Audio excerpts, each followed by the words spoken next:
மாலை வேளையிலே உங்களை எல்லாரும் தேவனுடைய ஆலயத்திலே பார்ப்பது மிக சந்தோஷம். கர்த்தர் உங்களை எல்லாரையும் ஆசீர்வதிப்பாராக. நீலாயிலிருந்து வந்திருக்கிறேன் நடுவர் மனைவி விசுவாசிகள் அனைவருக்கும் நன்றி செலுத்துகிறேன். மற்றும் புதுசாக வந்திருக்கிற எல்லாருக்கும் இயேசுவின் நாமத்தினாலே இந்த மாலை வேளையிலே உங்களை நாங்கள் வரவேற்கின்றோம். கர்த்தர் உங்களை எல்லாரையும் ஆசீர்வதிப்பாராக. இந்த 2024ஆம் ஆண்டு இந்த சில ஒரு மணி நேரத்துக்குள்ளாக முடிவட போகிறது. 2025ஆம் ஆண்டு வரும்பொழுது எல்லாருமாக ஹாப்பி, அப்புறம் தமிழில் புத்தாண்டு அப்படின்னு சொல்லுவோம், ஆங்கிலத்தில் ஹாப்பின்னும். ஆனால் புது வருஷம் நம்ம வருஷம் நம்ம கொண்டாடுகிறோம். ஆனால் வருஷம் ஹாப்பியாக இருக்கிறோமா? வாழ்க்கையில் ஹாப்பி நியூ இயர் அப்படின்னு சொல்கிறோமே. வருஷம் ஒவ்வொரு வருஷமும் இப்போ 2024 வாழ்க்கை முழுவதும் சந்தோஷமாக இருந்திருக்கிறோமா, மகிழ்ச்சியாக இருந்திருக்கிறோமா என்பதை நம்ம சிந்திக்க வேண்டியதாக இருக்கிறது. நம்முடைய இந்த வருஷத்துடைய வாக்கு தத்தம் கனி கொடுக்கிற யோவான் 15:8, நீங்கள் மிகுந்த கனிகளை கொடுப்பதனாலே என் பிதா மகிமைப்படுவார் என்ற வாக்கு தத்துவம் தான் நமக்கு இந்த வருஷம் முழுவதுமாக பல காரியங்களை குறித்து அதில் பேசி வந்த ஆவிக்குரிய மனிதனை குறித்தும் கனி கொடுக்கிற வாழ்க்கையை குறித்தும் நாம் பல காரியங்களை அதை சிந்தித்து வந்தோம். ஆனால் கிறிஸ்தவ வாழ்க்கையிலே இந்த கனி கொடுக்க வாழ்க்கை என்பது வாழ்வது கஷ்டமான ஒரு காரியம். கனி கொடுப்பது என்பது சாதாரண ஒரு காரியம் அல்ல. அது மனித வாழ்க்கையில மிக மிக கஷ்டமானது சொன்னா அதெல்லாம் நடைமுறை வாழ்க்கையிலே கொண்டு வாழ வேண்டிய காரியம். கனி கொடுக்கிறது வாழ்க்கையில பைபிளை ஆண்டவராக இயேசு கிறிஸ்து கனி கொடுக்கிற வாழ்க்கையை பற்றி தான் நிறைய பேசி இருக்கிறார். ஆக ஆண்டவர் இந்த வருஷ கடைசியில் எனக்கு 2 காரியத்தை மனதுக்குள்ள வைத்தார். ஒன்று ஆழமான விசுவாசம், இன்னொன்று தேவன் மேல் வைக்கிற நம்பிக்கை. இது 2 இருக்கணும் அப்படின்னு. ஆழமான விசுவாசம் எல்லாருக்கும் இருக்குது, இல்லைன்னு சொல்ல வரல. ஆனா ஒரு ஆழமான விசுவாசத்துல நான் வாழுவது இந்த கடைசி காலங்கள் அவசியமா இருக்கு.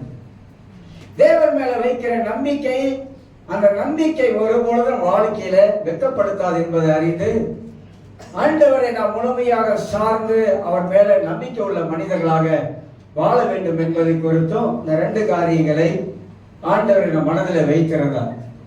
ஆக விசுவாசத்திலே நாம் உறுதியாக வாழ்வது என்பது ரொம்ப கடினமானது. ஏன்னா 2024 பலருடைய வாழ்க்கையில பலர் சோர்ந்து போயிருக்கலாம். உலகத்துல பொதுவாக நாம் நினைக்கும் போது ஒருவேளை 2024ஆம் ஆண்டு அவங்க வாழ்க்கையில பல போராட்டங்கள், பல பாடுகள், பல கஷ்டங்கள், பலவிதமான நஷ்டங்கள், இப்படி எல்லாம் அவங்க மத்தியில பல பிரச்சனை மத்தியில எல்லாம் கடந்து போயிருப்பாங்க. ஆனா கர்த்தருடைய பிள்ளைகளுக்கும் இதே சம்பவம் தான் நடக்குது. ஒவ்வொரு வருஷமும் அவங்க வாழ்க்கையில சில காரியத்துல கடந்து போறாங்க.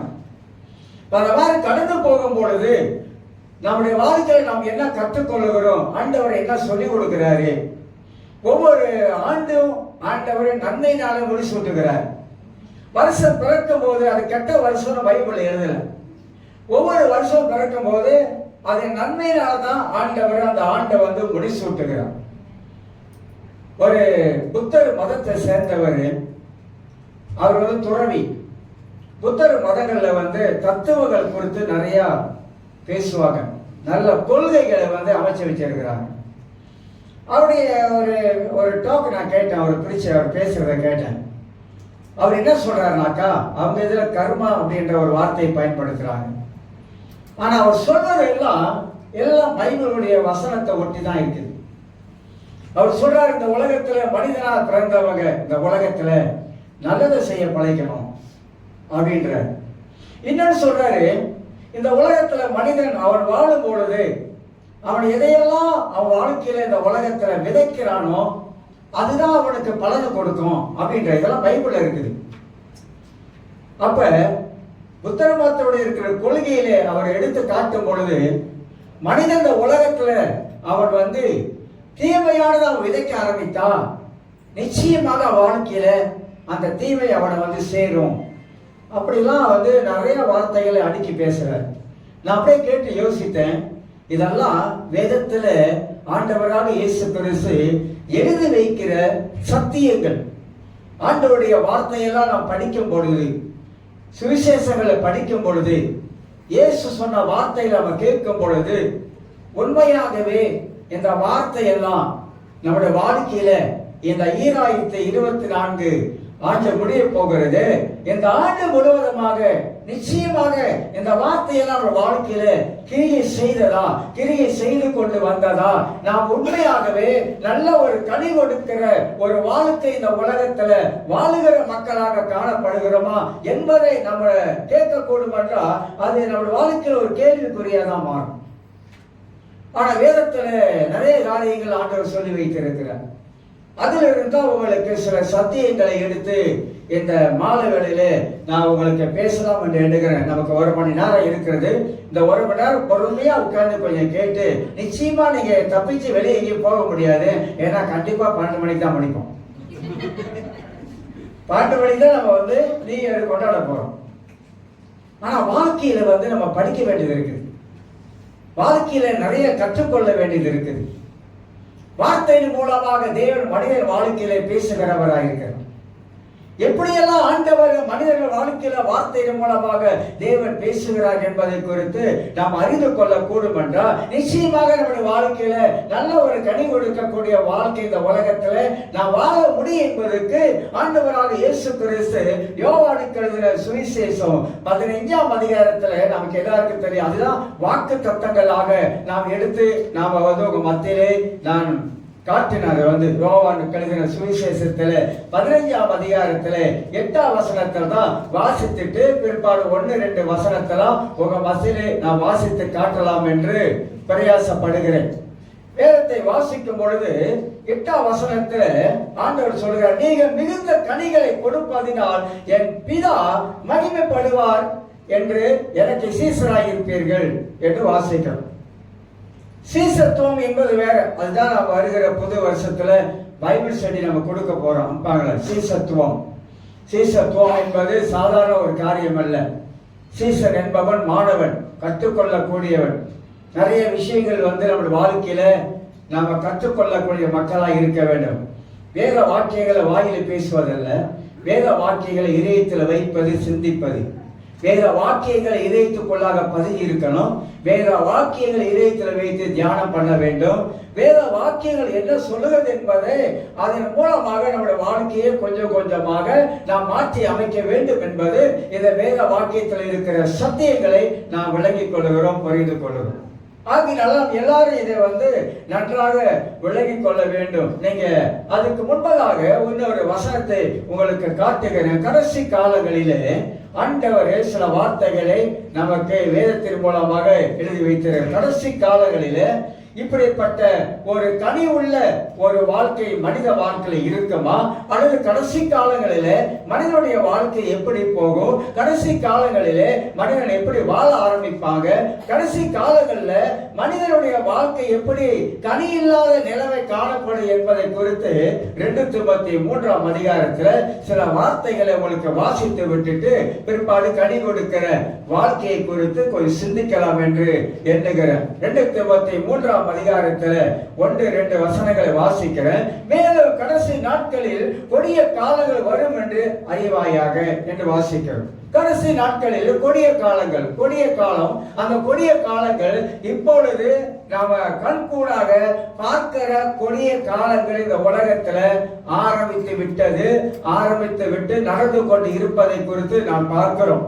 பல விதங்கள்ல நாம் இந்த கொடிய காலங்கள் என்று சொல்லுகிறோமே, அந்த காலங்கள் இப்பொழுது இந்த உலகத்துல பல விதங்கள்ல இந்த கொடிய காலங்கள் மனித வாழ்க்கையிலே இன்னைக்கு வந்து கொண்டு இருப்பதை விலகிக் கொள்ளுகிறோம். இன்னைக்கு மனிதர்கள் மனிதர்களாக வாழ்வதில்லை. நான் உலகத்திலும் பொதுவா பேசுறேன், சபை பத்தி பேசுறேன். பொதுவாக உலகத்தின் மத்தியிலே நான் பார்க்கும்போது மனிதர்கள் இன்றைக்கு மனிதர்களாக வாழ தவறி விட்டாங்க. ஆதி காலத்திலிருந்து, நோவாவின் காலத்திலிருந்து மனிதனுடைய வாழ்க்கையிலே சின்ன வயது முதல் அவனுடைய பாவமே மனித வாழ்க்கையில மனிதனாக வாழ தவறிவிட்டது என்பதை நாம் வாசிக்கிறோம்.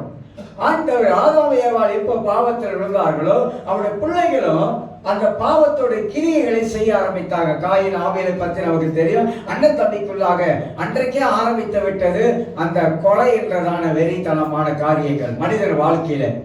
அது மூலமாக நீங்க பைபிளை வாசித்து பார்த்தீங்கன்னாக்கா, மனிதன் தன் வாழ்க்கையில மனிதனா வாழாத படிக்கு, மனிதன் தன் வாழ்க்கையில தேவனுக்கு அடுத்த பயத்துல வாழாத படிக்கு, மனிதன் தனிஷ்டம் போல வாழுகிற மனிதனாக மனிதன் மாறிவிட்டான்.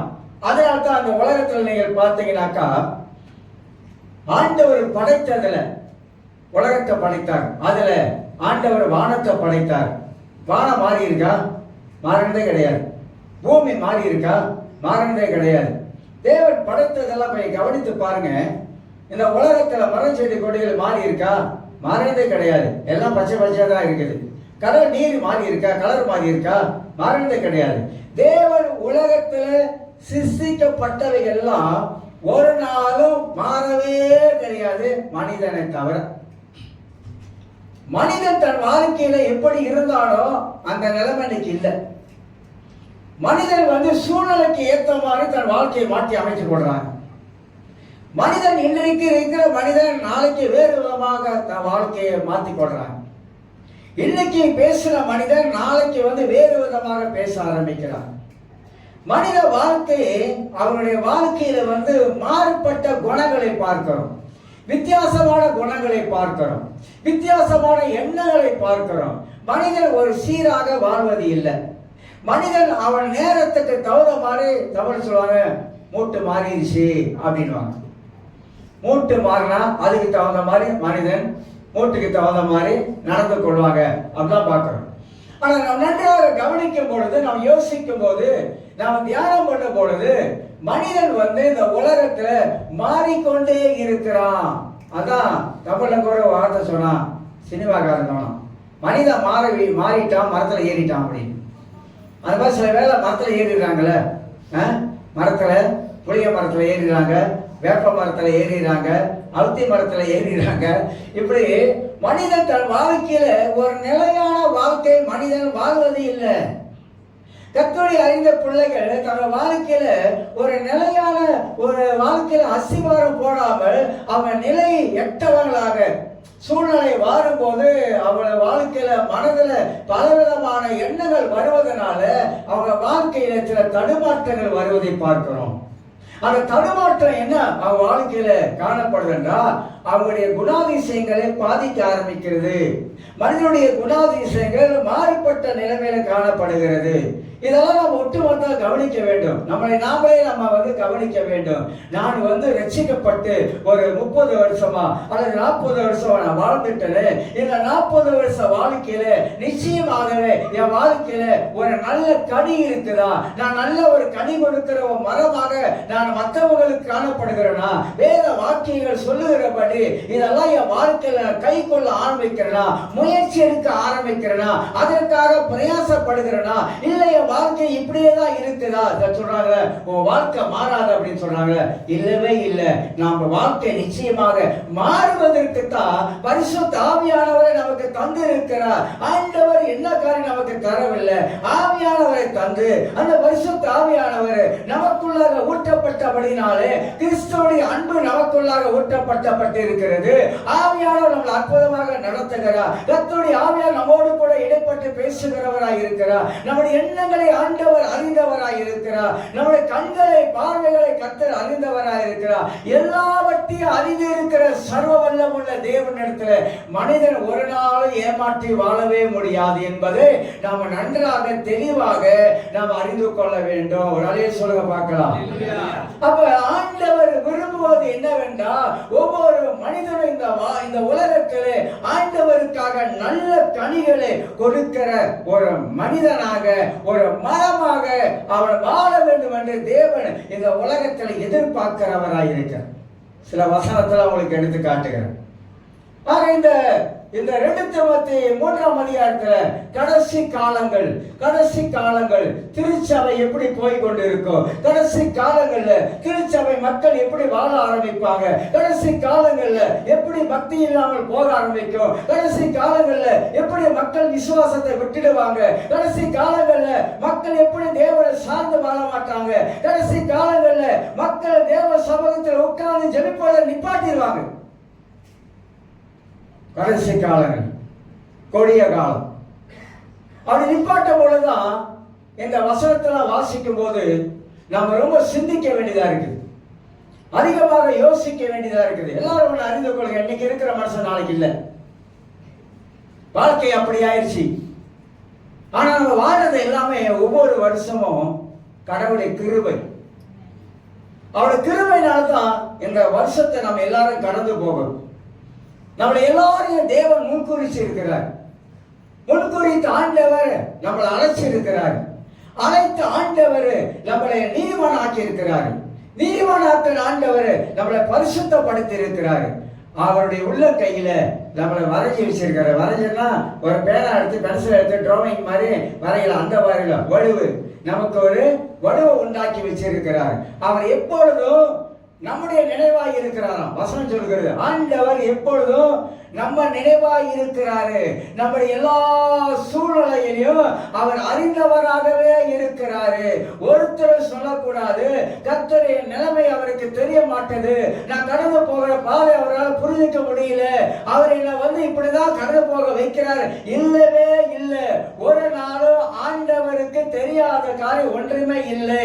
ஆண்டவர் எல்லாவற்றையும் அறிந்தவராய் இருக்கிறாரு. ஆனா கர்த்தருக்கு நாம உண்மையாய் இருந்தா நிச்சயமாக தேவனால கூடாத காரியம் ஒன்றுமே கிடையாதுங்க. கர்த்தர் எல்லாவற்றையும் செய்வதற்கு அவர் சர்வ வல்லமுள்ள தேவனாய் இருக்கிறார். ஒரு அடையை சொல்ல பார்க்கலாம், அவரால் எல்லாவற்றையும் செய்ய முடியும். அதனால்தான் அந்த ரெண்டு காரியத்தை நாம் ஜெபிக்கும் போது என் மனதில் கர்த்தரை வைத்தாரு, ஆழமான விசுவாசம். கர்த்தரையே நம்பி வாழுகிற ஒரு வாழ்க்கை. இதை மனதுக்குள்ளாக ஒரு ஆழமா ஒரு புடிமானமா என் வாழ்க்கையில அப்படி ஒரு தெம்பை கொண்டு வந்தது, ஒரு உற்சாகத்தை கொண்டு வந்தது, எனக்கு ஒரு பலனை கொண்டு வந்தது. ஆழமான விசுவாசம், தேவன் மேல வைக்கிற அந்த நம்பிக்கை நமக்கு கொஞ்சம் கூட கடுகளவு கூட நமக்கு பின்வாங்க கூடாது. கடுகளவு கூட ஆண்டவர் சொல்றார், அந்த மலையை பார்த்து அப்பால போவென்று நீ சொன்னால் நீ சொன்னால் நீ சொன்னால் அதுல 3 வார்த்தை வரும். நீ சொன்னால் நீ சொன்னால் அப்படியே ஆகும். நீ எதெல்லாம் கடவுளுடைய வார்த்தை எடுத்து நீங்க பேச ஆரம்பிக்கிறீங்களோ அதெல்லாம் நடக்கும் என்பதை நீ விசுவாசிக்கணும். அதான் விசுவாசம். விசுவாசம் என்பது வாயில் பேசுறது அல்ல, விசுவாசம் என்பது வாழ்ந்து காட்டுவது. சொல்லுவாங்க ரொம்ப விசுவாசம் பத்தி நிறைய பேசுவாங்க, ஆனா விசுவாச வாழ்க்கையில வாழ்ந்து காட்டுறதுதான் விசுவாசம். ஆண்டவருக்காக விசுவாசமா நம்ம நிக்கிறதா விசுவாசம். வாழ்க்கையில என்ன தர தட்டினாலும் தேவனே நம்ம நம்பிக்கையாக வைத்து அவரையே சார்ந்து இருக்கிறதா அந்த நம்பிக்கைக்கு முக்கியமான காரணம். எதையும் நம்முடைய மனதுக்குள்ளாக எண்ணத்துக்குள்ளாக வேற எதையும் நம்ம சிதற விடக்கூடாது. ஏன்னா பைபிளை வாசிக்கும் போது நாம் பார்க்கிறோம், கர்த்தர் அவ்வளவு பெரிய தேவன், சொல்ல முடியாது. நம்முடைய அறிவுக்கும் நம்முடைய மூளைக்கும் எட்டாத காரியங்கள். ஏன்னா கடவுள் அவ்வளவு பெரியவர். நம்ம தேவன் சர்வ வல்லமுள்ள தேவன். அவர் கல்லோ மரமோ மண்ணோ ஒண்ணும் கிடையாது. அவர் ஜீவன் உள்ள கர்த்தர். அவர் நமக்குள்ளாகவே வாசம் பண்ணுகிறவர். நமக்குள்ளாகவே தேவன் இருக்கிறாருங்க. இம்மானுவேல் நமக்குள்ளாக இருக்கிறாருங்க. நம்மோடு வாசம் பண்ணுகிறாருங்க, நம்மோடு பேசுகிறாருங்க, நம்ம நடத்துகிறாருங்க. எத்தனை வார்த்தைகள் பைபிளில் எழுதப்பட்டு இருக்குது. ஏசாயா 40:10 அழகா பயப்படாத. 365 நாள் பைபிளை வாசிங்கன்னா பயப்படாத பயப்படாத பயப்படாத என்ற வார்த்தை 365 நாள் இருக்கு. பயப்படாத. ஏன் பயப்படணும்? எதுக்கு பயப்படணும்? பெரியவர் இருக்கும் பொழுது நம்ம ஏன் பயப்படணும்? வல்லவர் இருக்கும் போது நம்ம ஏன் பயப்படணும்? தடைகளை உடைக்கிறவர் இருக்கும் போது நம்ம ஏன் பயப்படணும்? பயம் என்பது சாத்தானால் கொண்டு வருவது. பயப்படுகிறவன் வாழ்க்கையில விசுவாசம் இருக்காது. பயப்படுகிறவன் தேவன் மேல முழுமையான நம்பிக்கை வைக்க முடியாது.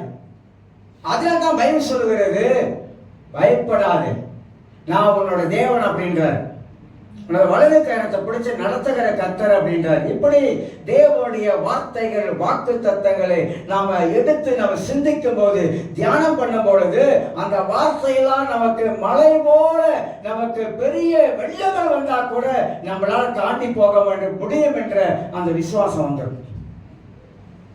அதுதான் நம்முடைய வாழ்க்கையில நாம் அறிந்திருக்க வேண்டிய கர்த்தர். எப்போதுமே கர்த்தர் மாறவே மாட்டார். உலகத்துல எல்லாம் மாறி போயிடலாம், தேவன் ஒரு நாளும் மாறவே மாட்டார். மாறாத கர்த்தர். இது சொல்லப்படுது கடைசி காலங்கள்ல எப்படி எனில் மனுஷன் தற்புரியரா மாறிடுவாங்க. தற்புரியர்னா என்ன தெரியல? தற்புரியர்னா தனக்கே பிரியமாய் வாழ ஆரம்பிச்சிருவாங்க. இப்ப ஃபாதர் படிக்கிறாரு, வேறு ஒரு ஆசை இல்லை உண்மை தவிர அப்படின்னு. எனக்கு வேற ஆசை இல்லை, ஆண்டவரை தவிர எனக்கு வேற ஆசை இல்லைன்னு படிக்கிறார். ஆனா மனிதன் உலகத்துல வாழும் பொழுது அவன் கடவுள் மேல பிரிய வைக்காதபடிக்கு தற்பெரியனாகவே வாழ ஆரம்பிச்சிருவான். கடைசி காலத்துல எவ்வளவு பேர் ஆண்டவருக்குள்ளாக இருப்பாங்க என்பது நமக்கு தெரியாது. கடைசி காலங்கள்ல இப்பவே நிறைய பேர் எல்லாம் ரிவர்ஸ் கேர் போட்டு போய்கிட்டே இருக்கிறாங்க. ஆனா நிக்கிறவங்க தான் ஆண்டவருக்காக வாழ ஆரம்பிக்கிறாங்க. ஆனா அதுலயும் சில பேர் நிக்கிறா என்று சொல்றவங்க உள்ளுக்கு ரொம்ப பேர் விழுந்துட்டாங்க, வெளியே நிக்கிறாங்க. ஆனா உள்ளான மனிதன் அவங்க வாழ்க்கையில விழுந்து கிடக்கிறான். ஏன்னா உள்ளான மனிதனுக்குள்ளாக பலன் இல்லை, உள்ளான மனிதனுக்குள்ளாக ஆவிக்குரிய விழிப்பு கிடையாது, உள்ளான மனிதனுக்குள்ளாக அவன் தேவனுடைய தரிசனம் கிடையாது, ஒண்ணுமே இல்லை. உள்ளான மனிதன் சுத்தமா விழுந்துட்டான். கவனமா வாழ வேண்டிய காலத்துல இருக்கிறோம். எல்லா டிசம்பர் இந்த 12 மணி வந்த கையோட தீர்க்க தரிசனமா நெருப்பா அள்ளி கொட்டி தீர்ப்பாங்க. ஏகப்பட்ட தீர்க்க தரிசனங்கள் வந்து கொண்டே இருக்கும். ஆனா நமக்கு தீர்க்க தரிசனம் எல்லாம் பைபிளுடைய வார்த்தை தான் நமக்கு தீர்க்க தரிசனம். உலகத்துல நடக்கிறது நடந்து கொண்டுதான் இருக்கும். ஆண்டவர் அப்பயே எழுதிட்டாரு, எதெல்லாம் நடக்க போகுது என்பது ஆண்டவர் அப்ப எழுதியிருக்காரு. அப்ப வரக்கூடிய காலங்கள் அது இப்போது நடக்க ஆரம்பிக்குது. யுத்தங்கள் வருனாரு, இப்ப பயங்கரமான யுத்தங்கள் நடந்து கொண்டுதான் இருக்கும். அழிவு வருனாரு, அழிவு வந்து கொண்டுதான் இருக்கும். இனி உலகத்துக்கு சமாதானம் கிடையாது. உலக சமாதானத்துக்குள்ள வருமா? வரவே வராது. மனிதன் சமாதானம் வாழ்வானா? இல்ல. விலைவாசி ஏறுமா? ஏறிடும். பைபிள் சொல்லுகிறது கடைசி காலங்களில ஒரு துண்டு ரொட்டி 7 வெள்ளிக்கு வந்துடும். விலைவாசி ஏறிடும். பணம் இருக்கும், காசு கொடுத்து பொருள் வாங்க முடியாது. கையில பணம் இருக்கும், ஆனா காசு கொடுத்து பொருள் வாங்க முடியாது. ஏன்னா பொருள் இருக்காது. மார்க்கெட்டுக்கு போனா வெங்காயம் இருக்காது. எல்லாமே வாங்கக்கூடிய சூழ்நிலை இல்லாமல் போயிடும். மனிதர்கள் தத்தளிக்கக்கூடிய சூழ்நிலை வந்துடும். ஆனா கத்தோடைய பிள்ளைகளை கத்தர் போஷிப்பாரு. ஏன்னா பஞ்ச காலத்துல கத்தர் போஷிப்பாரு. யோசேப்பை கொண்டு வச்சாரு. நம்ம தேவன் திட்டம் போடுகிற தேவன். எந்தெந்த காலங்கள்ல எப்படி வரும் என்பதை கத்தர் அறிந்து அவருடைய பிள்ளைகளுக்கு ஏற்ற வழிகளை கத்தர் திறந்து கொடுப்பாரு. அவருடைய பிள்ளைகள் ஒரு நாளும் பட்டினியா இருக்க மாட்டாங்க. அவருடைய பிள்ளைகள் அவர் போஷிப்பாரு. இல்லைன்னா இஸ்ரவேல் ஜனங்கள் அன்றைக்கு கைவிட்டு வந்திருப்பாரு. வனாந்தரத்திலேயே கைவிடலையே. அந்த சூழ்நிலையிலையும் ஆண்டவர் இஸ்ரவேல் மக்களுக்கு மன்னாவை கொடுத்து 1 வருஷம் 2 வருஷம் தாங்க, 40 வருஷம் அவங்களே மன்னாவை கொடுத்து போஷித்தாரு. நம்ம தேவன் போஷிக்கிற தேவன். 2 மீனைய 5 அப்பத்தையும் 5000 பேருக்கு அதிக 5000 புருஷர்கள் அதை விட அதிகமான பேருக்கு கொடுக்கிற கர்த்தர் நம்ம கர்த்தர். நம்ம கர்த்தர் வாங்குகிற கர்த்தர் அல்ல, நம்முடைய ஆண்டவர் கொடுக்கிற கர்த்தர். அவருடைய பிள்ளைகளுக்கு நிறைவா கொடுக்கிற ஆண்டவர். அதை விசுவாசிங்க. ஈராக்கி 25 எப்படி வருமோ ஏது வருமோ அதை பத்தி கிட்டத்தட்ட புட்டலி. ஆனா நம்முடைய ஆண்டவர் மகா பெரிய தேவன். என்னை ஆசீர்வதிக்கிற ஆண்டவர், என்னை நடத்துகிற ஆண்டவர். ஒரு நாள் நம்முடைய ஆண்டவரை கைவிட மாட்டார், வெட்கப்பட மாட்டார். அதை விட்டு அங்க எப்படி நடக்குதா, ஐயோ இங்க எப்படி நடக்குதா, எங்க எப்படி நடந்தா நமக்கு என்னங்க? எப்படியாவது நடக்கட்டுங்க. நம்ம தேவன் நம்ம அழைச்சிருக்காருங்க. அழைத்தவர் உண்மையில் வருங்க, நிச்சயமா அப்படியே செய்வாருங்க, அப்படியே நடத்துவாருங்க. நம்ம தேவன் பொய் சொல்ல ஒரு மனிதன் அல்லங்க. மனம் மாறுவதற்கு ஒரு மனுப்புத்திரன் கிடையாது. அவர் சொன்ன பைபிள்ல எல்லாமே அப்படியே செய்கிற ஆண்டவர். அந்த ஆண்டவர் தான் ஆராதிக்கிறோம், அந்த ஆண்டவர் தான் மகிமைப்படுத்துகிறோம். அவருடைய பிள்ளைகள் அவரை மகிமைப்படுத்த தேவ மகிமை நம்ம மத்தியில இறங்கும் பொழுது ஆண்டவர் நடக்காத காரியமெல்லாம் கர்த்தர் நடக்க முடிய செய்வார். நினைச்சதை செய்வாரு, நினைக்காததை செய்வார். அதனால்தான் ஆண்டவரை நாம துதிக்கிறோம், போற்றுகிறோம், அவரை உயர்த்துகிறோம், கனப்படுத்துகிறோம், சாட்சி சொல்லுகிறோம். இதெல்லாம் கர்த்தர் பார்க்கிறாரு, தூதர்கள் பார்க்கிறாங்க. ஏன்னா அவனுக்கு கொடுத்து வைக்கல, தூதனுக்கு கொடுத்து வைக்கல. பூமியில இறங்கி நம்மள சாட்சி சொல்வதற்கு தூதனுக்கு கொடுத்து வைக்கல. அதனால அவனுக்கு ஒரு எண்ணம் இருக்கும், நமக்கு கொடுத்து வைக்காததெல்லாம் பூமியில வாழுகிற இவங்களுக்கு கொடுத்து வச்சிருக்குது. இவங்கெல்லாம் பூமியில கூடி எல்லாம் கர்த்தரை துதித்து ஆராதிக்கிறாங்க. நமக்கு பரலோகத்துலதான் இடம். பூமியில இந்த மாதிரி ஆராதிப்பதற்கு நமக்கு வாய்ப்பு இல்லை. எட்டி பார்த்துட்டு போயிடுறோம்.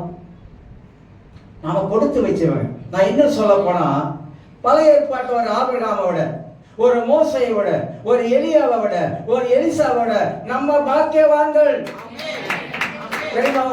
அவங்களை விட ஏன்னா அவங்க எல்லாம் அறவர விசுவாசத்துல வாழ்ந்தவனுங்க. நம்ம அப்படி இல்ல, கண்டு விசுவாசிக்கல, காணாமலே விசுவாசிக்கிறோம்.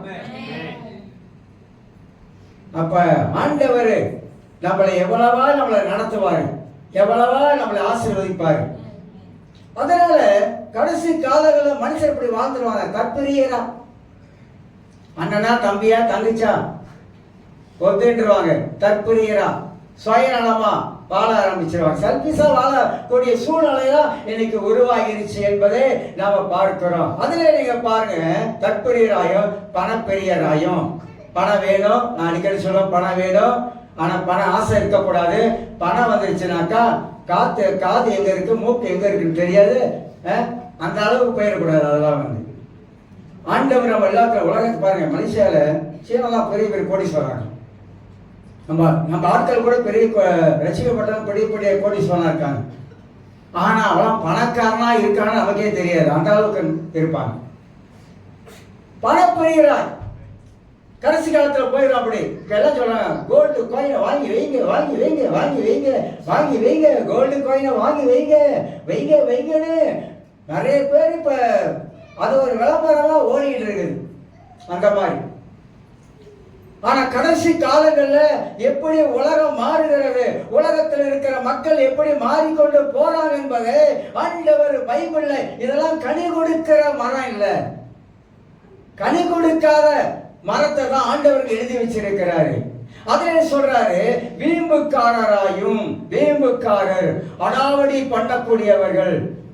இப்படி எல்லாம் வீம்புக்காரனா, வீம்புக்கு வராம பாரு, வீம்புக்கு பேசலாம் பாரு அப்படின்னு சொல்றாங்க. அந்த மாதிரி கடைசி காலத்துல இதெல்லாம் நடக்கும் என்பது உண்மை. இப்போது அது நடந்து கொண்டு இருப்பது உண்மை. வார்த்தைகள், பைபிள் வசனம் நிறைவேறுகிறது. வேத வசனம் சொல்லப்பட்ட தீர்க்க தரிசனங்கள் முக்காவாசி நிறைவேறிச்சு. இல்ல ஒரு கால்வாசி இருக்குது. அதெல்லாம் இப்ப நிறைவேறி கொண்டு வருகிறது.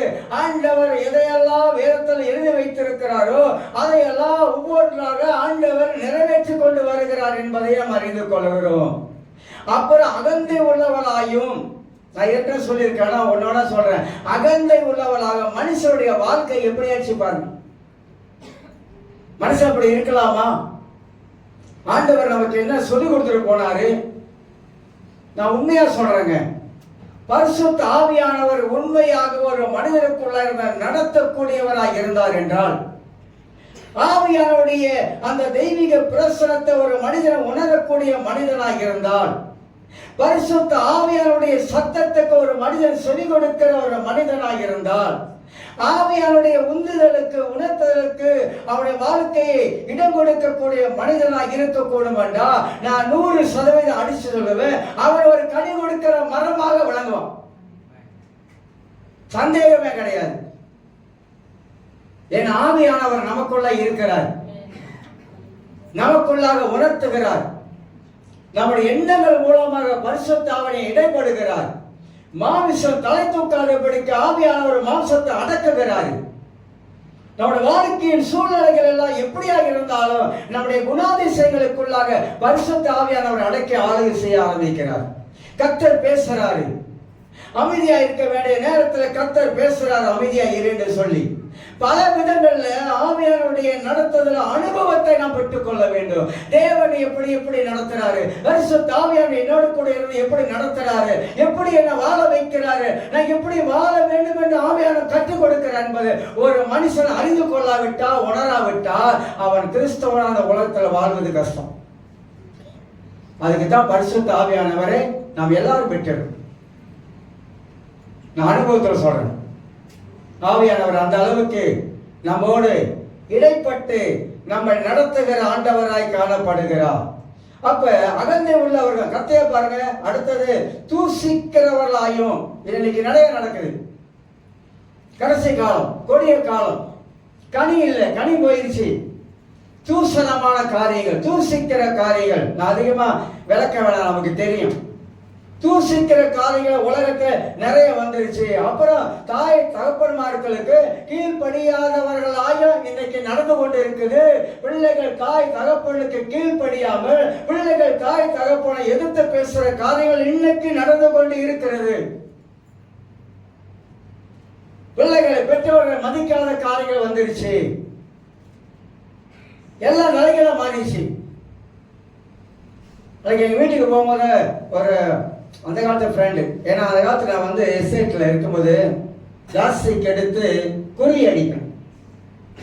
அப்படி சொன்னாக்க எல்லாருக்கும் தெரியும், குறி அடிக்கிறவன் அப்படின்னா தெரியும். ஒரு கல்லுல ஒரு குறி கீழே விழுந்துடும். அந்த மாதிரி அவர் ஃப்ரெண்டு வராரு, உட்காந்து பேசிட்டு இருக்காரு. சொல்ற அந்த காலத்துல இருக்கிற பிள்ளைகள் மாதிரி இன்னைக்கு இல்லை. ஆமா, உண்மைதான். எல்லாம் யோசிக்கிறீங்க, வருஷம் முடியும் போது கடைசி காலத்துல ஊருக்கு மாதிரி தொட்டுக்கிறீங்களா சார்? ஏன்னா வேலை தாங்க போதிக்குது. நீங்களே யோசிச்சு பாருங்க. அந்த நாட்கள்ல இருந்த பிள்ளைங்க எல்லாரும் சொல்ல வரல, எல்லாரும் அப்படி இல்லை. குடும்பத்துல நல்லா வாழ்ற பிள்ளைங்க இருக்காங்க. குடும்பத்துல தாய் தகப்பனுடைய வார்த்தை கேட்கிற பிள்ளைகள் இருக்காங்க. எல்லாரும் சொல்லக்கூடாதுல்ல, எல்லாரும் அப்படி இல்லையே.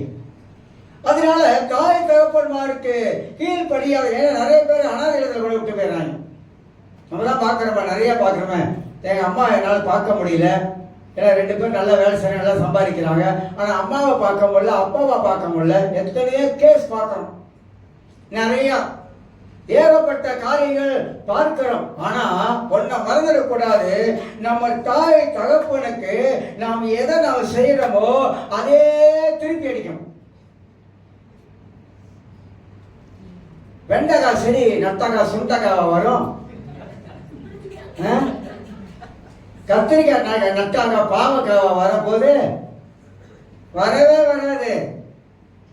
இன்னைக்கு யாரெல்லாம் என்ன விதைக்கிறாங்களோ கொஞ்ச நாள் போன பிற்பாடு அதையே திரும்பி வரும் பொழுது அப்ப வந்து ரிசர்வேட் பண்ணுவாங்க. அப்ப யோசிப்பாங்க, ஐயோ அன்னைக்கு நான் இப்படி பண்ணது எனக்கு இப்ப என் பிள்ளைகளே எனக்கு இப்படி பண்றாங்களே. போமா போமா போமா, அனாதையில திரும்ப உட்காருமா, போப்பா அங்க போப்பா, இங்க வராதப்பா, எங்க நிம்மதியை கெடுக்கிறீங்க அப்படின்னு சொல்லக்கூடிய வரும்போது தான் அன்னைக்கு யோசிப்போம். இதே வார்த்தையே அன்னைக்கு எங்க அப்பாட்ட சொன்னேன், அதே வார்த்தையே எங்க அப்பாட்ட சொன்னேன், இப்ப திருப்பி அடிக்குத அடிக்கும். அடிக்காம என்ன பண்ணும்? நீங்க வந்து பைபிள்ல இப்ப உலகத்தை நீங்க பார்த்தீங்கன்னா நீங்க என்ன சொல்றீங்க முக்கியம், நீங்க என்ன பேசுறீங்க முக்கியம். நிறைய பேர் வந்து பல காரியத்தை உலக ரீதியில நிறைய காரியம் போதிக்கிறாங்க சொல்றாங்க. ஆனா பைபிள் அதை விட மேலா போதிக்குது, அதை விட மேலா பைபிள் நமக்கு கற்றுக் கொடுக்குது. ராஜாவுடைய வாயில அதிகாரம் இருக்கும், அவன் வார்த்தையில் அதிகாரம் இருக்கும், வார்த்தையில வல்லமை இருக்கும். அந்த ராஜா ஆண்டவராக இயேசு, அந்த ராஜாவோட பிள்ளைகள் நம்ம எல்லாரும், நம்முடைய வாயில வார்த்தையில அதிகாரம் வல்லமை எல்லாம் இருக்குது. அதை எப்படி பாவிக்கணும்னு நமக்கு தெரியும். பாவிக்க வேண்டிய விதத்துல நம்ம பாவிக்க தவறிட்டோமாக்கா அந்த வார்த்தை நமக்கு திருப்பி அடிக்கும். அதனால வார்த்தையில நம்ம கவனமாக பயன்படுத்த வேண்டும். கனிவுள்ளவர்கள் வார்த்தையிலும் கவனமா இருப்பாங்க, பேசுற வார்த்தையிலும். கோபம் வந்துட்டா கண்ணாமண்ணான்னு நம்ம என்ன பேசுறோம். சில வேலைகள் கோபம் வந்து நம்முடைய அறிவீனத்தை மறைச்சிடும், நமக்கு சிந்திக்க விடாது. வார்த்தை தான் வரும் பேசுறதுக்கு. அதனால இந்த கோபத்தால வாழ்க்கையில ஒரு கட்டுப்படுத்திக்குள்ளாக நம்ம கொண்டு வருவது அவசியம். ஆகினாத்தான் சூசிக்கிறவர்களாயும் தகப்பன்மாருக்கு கீழ்ப்படியாதவர்களும் நன்றி அறியாதவர்களாயும். ரொம்ப நல்ல வார்த்தைங்க. கடைசி காலத்துல செய்த நன்மையெல்லாம் மறந்து போகக்கூடிய காலத்துல வந்துட்டோம். பைபிள் தான் சொல்லுதுங்க, நான் இதெல்லாம் சொல்லலை. பைபிள் சொல்லப்படுகிற வார்த்தையே நான் உங்களுக்கு அப்படியே சில வார்த்தைகளை உங்களை வார்த்தை சொல்லிவிட்டு போறேன். கடைசியா பாருங்க, சொல்லப்படுது பரிசுத்தம் இல்லாதவர்களாயும். எப்ப இது நடந்து கொண்டிருக்குது? பவுல் அன்னைக்கு எழுதி வச்சாரு கடைசி காலம் என்று சொல்லி. ஆனா இன்னைக்கு கனி இல்லாத காரணத்தினால்தான் இதெல்லாம் மனித வாழ்க்கையில நடக்குது என்பதை அறிந்து கொள்கிறோம். 4ஆம் வசனம் அழகா சொல்லுகிறது, துரோகிகளாயும் துணிகரம் உள்ளவர்களாயும் தேவ பிரியராய் இல்லாமல் சுகமோக பிரியராயும் தேவ பக்தியின் வேஷத்தை தரித்து இருப்பார்கள். இப்படிப்பட்டவர்களை நீ விட்டு விலகு, சேர்த்துக் கொள்ளாத. பைபிள் தான் சொல்லுது, இப்படிப்பட்டவர்களை விட்டு விலகி போயிரு. நீ விலகலனாக்கா நீ ஏன் அந்த குழியில விழுந்துடும். இதைத்தான் நம்ம வாழ்க்கையில கனி என்பது மனித வாழ்க்கையில இருக்க வேண்டிய காரியத்தை மனித வாழ்க்கையில கனி இல்லாமலே மனிதன் வாழுகிறான். அதுல ஏதாவது நமக்கு பிரயோஜனம் இருக்கும்னு கேட்டீங்கன்னா ஒரு பிரயோஜனம் இருக்கு. அதனால்தான் கனி கொடுக்கிற வாழ்க்கை, மனித வாழ்க்கையில கனி கொடுக்கிற வாழ்க்கை ரொம்ப ரொம்ப அவசியம். இந்த ஞாயிற்றுக்கிழமை ஒரு வார்த்தை சொன்னேன். ஆஸ்திரேலியாவில் வந்து 323 வைரஸ் காணாம போச்சான். எல்லாம் கோவிட்டோட பயங்கரமானதான் எல்லாம். இப்ப சைனால ஒண்ணு வெளியாயிருக்குன்னு சொல்றாங்க, புதுசா ஒண்ணு வெளியாயிடுச்சான். அதான் சொல்றேன், உலகத்துக்கு இனி சமாதானம் இல்லை. 323 வைரஸ் வெளியாயிடுச்சுனாக்கா அதெல்லாம் பரவச்சுன்னு வச்சுக்கங்களேன், அவ்வளவுதான். அவங்க வீட்டிலேயே பரதநாட்டியம் ஆடிட வேண்டியதான். முடியாது ஒண்ணு. அதுக்காக மனிதனை காப்பாத்துறது கஷ்டங்க. மனிதன் தப்பிக்கிறது பிழைக்கிறது ரொம்ப கஷ்டமாகிடும். அந்த மாதிரி சூழ்நிலைகள் இன்னைக்கு உலகத்துல உண்டாய் கொண்டு இருக்குது. ஆனா கர்த்தருடைய பிள்ளைகள் எவ்வளவு கவனமா வாழணும் சொல்லுங்க. எவ்வளவு கவனமா நம்ம இந்த உலகத்துல வாழ வேண்டியதாக இருப்பதை நம்ம அறிந்து கொள்கிறோம். இன்னும் சில வசனங்களை உங்களுக்கு எடுத்து காட்ட பிரயாசப்படுகிறேன். ஆதியாகமம் 49ஆம் அதிகாரத்தை கொஞ்சம் திருப்பிக் கொள்வோம். ஆதியாகமம் 49ஆம் அதிகாரத்துல ஆண்டவர் சொன்ன வார்த்தையாகப்பட்டது, நாம் கிறிஸ்துவுக்குள்ளாக நாம எல்லாருமாக கர்த்தர் விரும்புவது ஒரு நல்ல ஒரு கனி கொடுக்கிற ஒரு வாழ்க்கை இருக்க வேண்டும் என்பதை தேவன் எதிர்பார்க்கிறார். ஆனா வசனத்துல வாசிக்கும் பொழுது ஆதியாகமம் 49ஆம் அதிகாரத்துல யாக்கோப்பு என்பவன் தன் 12 பிள்ளைகளை அழைத்து கொண்டு வந்து 22ஆம் வசனத்தை வாசிக்கிற பாருங்க. 49:1 வாசிக்கும் பொழுது 12 பிள்ளைகளை வந்து வார்த்தைகள் சொல்லுவார். தகப்பன் வார்த்தைகள் சொல்லி கைகளை வைத்து தீர்க்க தரிசனமா சொல்லிக்கிட்டு வருவார். ஒவ்வொரு மனிதனுக்கும் ஒரு வார்த்தையை வந்து எல்லாம் வச்சிருப்பார். எல்லாம் மாறுபட்ட வார்த்தை. ரூபனே அப்படின்னு வைப்பார். ரூபனே, ரூபனே என் சேஷபுத்திரன், நீ என் சத்துவமோ என் முதற் பலனுமானவன், நீ மேன்மையில் பிரதானமோ வல்லமையில் விசேஷமானவன் சொல்லிட்டு கீழே 4 தண்ணீரை போல தலைமையினவனே அப்படின்ட்டு என்ன சொல்ற. ரூபனே எல்லாம் சரி, ஆனா தண்ணீர் போல கிளம்புகிறாள், உனக்கு நிலை இல்லாத வாழ்க்கை அப்படின்ட்ட. உன் வாழ்க்கையில நிலைச்சு நீ வாழ மாட்ட. இப்படியே எல்லாருக்கும் சொல்லிக்கிட்டே வர்றாருங்க. ஆனா 22 வாசிக்கும் போது யோசேப்பு கனிதரு செடிட்டார். ஒரு குடும்பத்துல இருக்கிற பிள்ளைகள் மத்தியிலே யாக்கோப்பு தீர்க்க தரிசனமா சொல்லும் பொழுது, இந்த யோசேப்பை பத்தி பேசும் பொழுது, இவன் ஒருத்தர் தான் கனிதரும், அவன் செடியா இருக்கிறான். அவன் நீரூற்று அண்டையில் உள்ள கனிதரும் செடி, அதன் கொடிகள் சுவரின் மேல் படரும். எங்க சொல்றாரு, எப்படி சொல்றாரு அந்த வசனத்துல? யோசேப்பு கனிதரும் செடி. எப்படியா? அவன் நீரூற்று அண்டையில் உள்ள கனிதரும் செடி. நீரூற்று அண்டையில இருக்கிற செடி எப்படி இருக்கும்? நீரூற்று அண்டையில ஒரு மரத்தை நட்டாக்கா அந்த மரம் எவ்வளவு செழிப்பா இருக்கும். அதே சங்கீத புஸ்தகத்துல 1ஆம் சங்கீதத்துல 3ஆம் வசனத்துல வாசிக்கும் போது, அவன் நீர்க்கால் ஓரமா நடப்பட்ட மரத்தை போல இருப்பார், அவன் செய்வதெல்லாம் வாய்க்கும். இந்த வசனத்தெல்லாம் நம்ம சொல்லணும். அவன் நீரூற்று அண்டையில எப்படி இருக்கானா? அவன் நீரூற்று அண்டையில இருக்கிற மனிதன் எப்படி இருப்பான்? தலதலன்னு இருப்பான், செழிப்பா இருப்பான், பச்சை பச்சைன்னு இருப்பான். அப்ப நீரூற்று அண்டையில் இருக்கிற மரங்கள்லாம் பார்த்தீங்கன்னா கண்ணுக்கு குளிர்ச்சியா இருக்கும். நம்மளையும் ஆண்டவர் நீரூற்று அண்டையில தான் வச்சிருக்கிறார். நம்மளையும் ஆண்டவர் பரிசுத்த ஆவியின் வல்லமையினால் அபிஷேகம் பண்ணி இருக்கிறார். ஆண்டவர் நமக்குள்ளாக அந்த ஆவியினுடைய செழிப்பை வச்சிருக்கிறார். அப்ப நம்ம எப்படி இருக்கணும்? ஆவியை பெற்ற நாம் எப்படி இருக்கணும்? பரிசுத்த ஆவிக்குள்ளாக வாழுகிற நாம் எப்படி இருக்கணும்? இயேசுவை ஆண்டவர் என்று சொல்லுகிற நாம் எப்படி இருக்க வேண்டும்? இயேசுவோட நாமத்தை ஆராதிக்கிற நாம் எப்படி இருக்க வேண்டும்? இயேசுவை துதிக்கிற இந்த வாய் எப்படி இருக்க வேண்டும்? இயேசுவை போட்டுகிற இந்த எண்ணங்கள் எப்படி இருக்க வேண்டும்? இதெல்லாம் நம்ம நிறைய யோசிக்கணும். அப்ப யோசேப்பு பத்தி யாக்கோபு சொல்லும் பொழுது அவர் சொல்லுகிற, அவர் நீரூற்று அண்டையில் இருக்கிற கரிதரு செடி, அதன் கொடிகள் சுவர் மேல அப்படியே படரும். படருகிற ஆட்களா இருக்க, படருன்னு சொன்னா அது விருத்தி அடையும். எங்கெல்லாம் போக முடியுமோ அங்கெல்லாம் அது போகும், 4 பேருக்கு நல்லது செய்யும். திராட்சை தோட்டத்துல போய் நீங்க பாத்தீங்கன்னாக்கா அந்த திராட்சை கொலை எப்படி தொங்கும் பாருங்க, பார்க்கறதுக்கே ஆசையா இருக்கும்.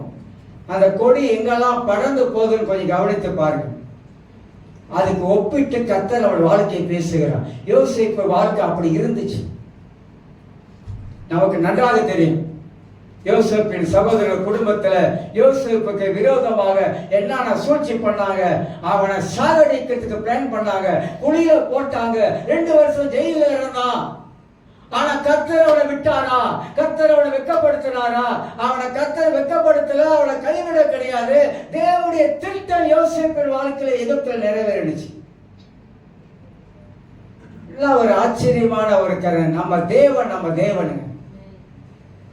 ஒரு மனுஷனை கொண்டு கர்த்தர் ஒண்ணு செய்ய நினைச்சா எந்த மனுஷன் தடுக்கவே முடியாது.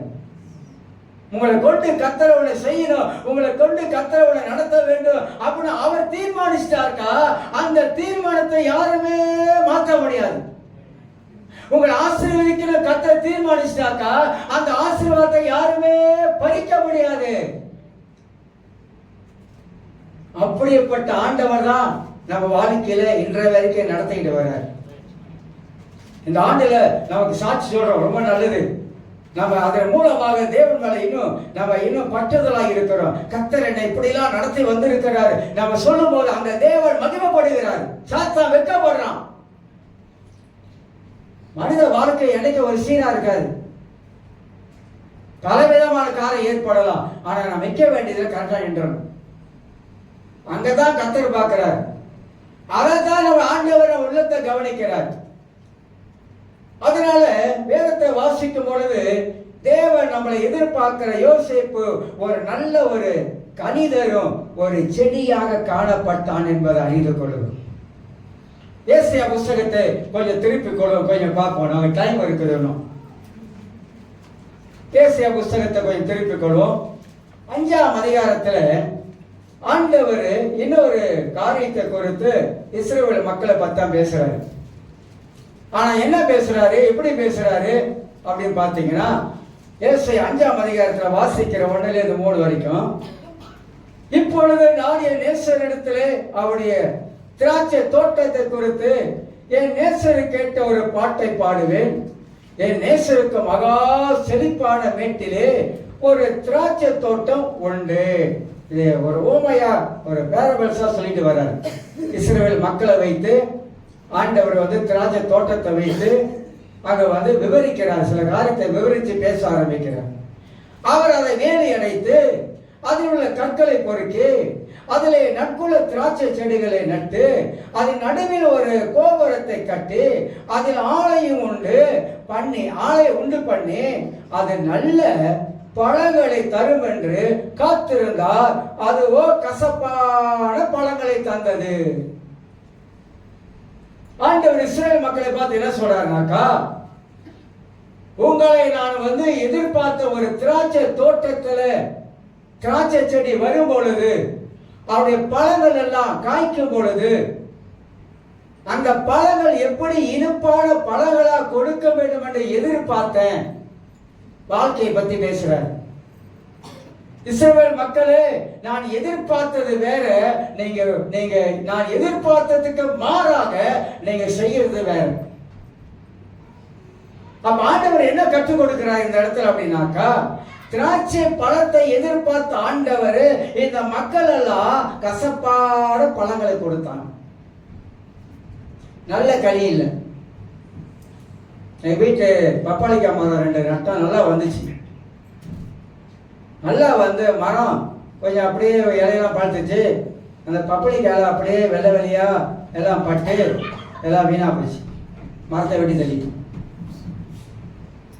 இயற்கை உலகத்திலே ஒன்று அறிந்து கொள்ளுவேன். இயற்கை உலகத்திலே ஒரு மரம் நடும் பொழுது அந்த மரத்துல காய்க்கிற கனியாகப்பட்டது நமக்கே விருப்பம் இல்லாமல் போச்சு அப்படின்னாக்கா நம்ம வெட்டி எரிஞ்சிருவோம். எங்க வீட்டுல அப்படிதான் ரம்பத்தா மரம் நட்டு வச்சிருந்தாங்க.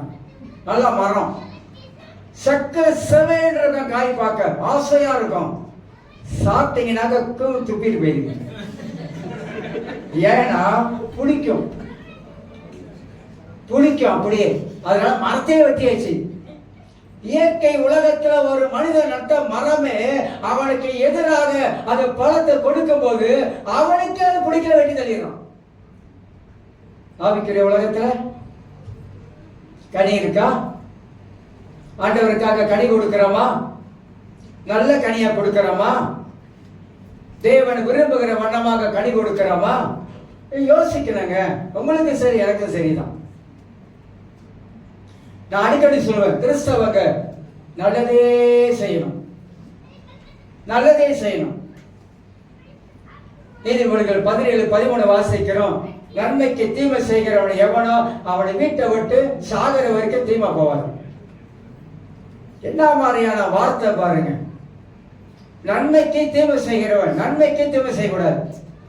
அப்படி செஞ்சுமாக்கா அந்த தீமை நம்முடைய வீட்டை விட்டு போகவே போகாது. ஹலோ, புரிஞ்சுக்கணும். கிறிஸ்தவங்க உடைய மனதிற்குள்ளாக, ஏன்னா நம்ம தேவனை நல்லவர், நம்முடைய நினைக்கிற நினைவெல்லாம் நல்லவைகளா இருக்க வேண்டும். மனித வாழ்க்கையில ஒரு பயனுள்ள ஒரு வாழ்க்கை இருக்கணும். மனித வாழ்க்கையில ஒரு நல்ல ஒரு கனி கொடுக்கிற ஒரு வாழ்க்கை இருக்க வேண்டும். மனிதன் எப்போதுமே நல்லவைகளே சிந்திக்க பழகணும். அதுதான் வாழ்க்கைக்கு ஆரோக்கியம். ஏன்னா பைபிள் அப்படிதான் நமக்கு கற்றுக் கொடுக்குது. அதில் தான் நம்ம எல்லாரும் வளர ஆரம்பிக்கிறோம். நம்முடைய எண்ணங்கள் ஒரு நாளும் நம்முடைய எண்ணங்கள் மாறுபட்ட எண்ணங்களாக இருக்கவே கூடாதுங்க. கர்த்தர் கிரியை செய்ய மாட்டார். கர்த்தர் நம்மளை வழி நடத்த மாட்டார். அதனால அழகா சொல்றாரு, எருசலேம் குடிகளே, யூதாவின் மனுஷரே, எனக்கு என் திராட்சை தோட்டத்துக்கும் நியாயம் தீருங்கள். இறங்கிடுவாரு கர்த்தர். கீழே சொல்றாரு, நான் என் திராட்சை தோட்டத்துக்காக செய்த எந்த வேலையும் அதற்கு இனி செய்யலாம், அது நல்ல பழங்களை தரும் என்று நான் காத்திருக்க அது கசப்பான பழங்களை தந்தது என்ன? கர்த்தர் எதிர்பார்க்கிறார், ஆனா கொடுத்தது கசப்பான பழம். இப்படிதான் கேள்வி கேட்கிறார் என்பது நாம் அறிந்து கொள்ளலாம். கசப்பான கனி தேவன் எதிர்பார்க்கல, ஆண்டவர் விரும்புகிற கனியை தான் யோவான் 15ஆம் அதிகாரத்தில் எழுதி வச்சிருக்கிறார்.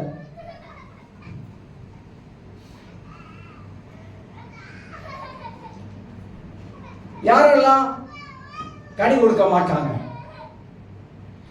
யாரெல்லாம் கனி கொடுப்பாங்க? சுருக்கமா சொல்றாங்க, யாரெல்லாம் கனி கொடுக்க மாட்டாங்கன்னு ஒரு 9 காரியம் சொல்றேன். யாரெல்லாம் கனி கொடுக்க மாட்டாங்க நீங்களே அடையாளம் கண்டுகொள்ளுங்க. யார் கனி கொடுப்பா, யாருக்கு அப்ப கனி கொடுக்காதவங்க யார் என்பதை அறிந்தாதான் எப்படிப்பட்டவங்க கனி கொடுப்பாங்க அப்படி என்பதை புரிஞ்சுக்க முடியும். முதலாவதாக மனம் திரும்பாதவர்கள் கனி கொடுக்க முடியாது. இந்த மனம் திரும்புதல் என்பது ஒரு வார்த்தையில நம்ம சொல்றோம், ஆனா அப்படி இல்லை. அது கிரேக்க வார்த்தையில 3 அர்த்தம் இருக்குது. மனம் திரும்பாதவர்கள் அப்படின்னாக்கா இந்த மனதில மாற்றம் வராதவங்க, இந்த எண்ணத்துல மாற்றம் வராதவங்க, சிந்திக்கிற விதத்துல மாற்றம் வராதவங்க கனி கொடுக்க முடியாது. எல்லாம் மாறுபொழுதுதான் வாழ்க்கையில கனி உண்டாகுது. எல்லாம் தேவன் பக்கமாக மாறுபொழுதுதான் வாழ்க்கையில கனி உற்பத்தி ஆகிறது. அப்ப மனம் திரும்பல் என்று சொல்லும் பொழுது நாம் எந்தெந்த காரியத்துல இன்னும் மனம் திரும்பாமல் இருக்கிறோமோ அந்தந்த காரியத்துல மனம் திரும்ப ஆண்டவருக்காக மிகுந்த கனிகளை கொடுக்கும். என்னை சேர்த்தான் சொல்றேன். நானும் கடவுள் சமூகத்துல உட்கார்ந்து ஜெபிக்கும் பொழுது ஆண்டவரே எந்தெந்த இடத்துல மனம் திரும்பாம இருக்கேன், என் வாழ்க்கையில இன்னும் மனம் திரும்ப வேண்டிய காரியம் என்ன சொல்லுங்க. பரிசுத்த ஆவியானவரை கேட்கணும். ஆண்டவர் சமூகத்தில் ஆண்டு ஆவியானவர் நீங்க சொல்லுங்க, நான் இன்னும் எந்த இடத்துல மனம் திரும்பாமல் இருக்கணும் அந்த இடத்துல மனம் திரும்புவதற்கு எனக்கு உதவி செய்யுங்க, காட்டுங்க, சுட்டி காட்டுங்க. மனம் திரும்பாதவங்க கனி கொடுக்கவே முடியாது எந்த காலத்துல. அதனால்தான் யோகாசனம் சொல்றாரு, மரத்தின் அருகே வேர் அருகே, அதை அழகா சொல்றாரு, மரத்தின் வேர் அருகே கோடரியானது வைக்கப்பட்டிருக்கிறது, கனி கொடுக்காத மரமெல்லாம் வெட்டுண்டு அக்கனியிலே போடப்படும். ஏன்னா அதுக்கு ஒரு பெரிய சம்பவமா இருக்குது.